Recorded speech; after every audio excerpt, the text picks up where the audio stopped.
আমরা কারো হালুয়া রুটির ভাগাভাগি চাইনি।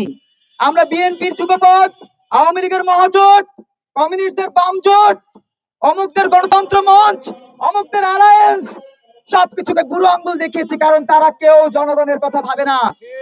জনগণের কথা ভাবলে দ্রব্যমূল্য যখন বাড়ে তাদের কোনো বক্তব্য নাই, দ্রব্যমূল্য বাড়লে তাদের কোনো বক্তব্য নাই, চালের দাম বাড়লে তাদের কোনো বক্তব্য নাই, ডালের দাম বাড়লে তাদের কোনো বক্তব্য নাই, তেলের দাম বাড়লে তাদের কোনো বক্তব্য নাই।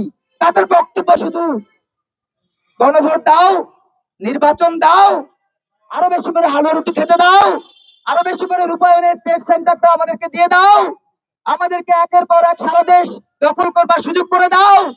এই দখল করবার জন্য তারা ক্ষমতায় এসেছে। প্রিয় বন্ধুরা আমার, 5ই আগস্ট আমাদেরকে শিখিয়েছে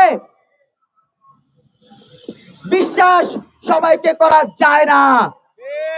আস্তিনের সাপকে বিশ্বাস করেছে আওয়ামী লীগ, যে কারণে সার্জিস সোনা তুলে ছবল দিয়েছে আওয়ামী লীগকে। আওয়ামী লীগ বিশ্বাস করেছে হাসনাতকে, ছবল দিয়েছে আওয়ামী লীগকে।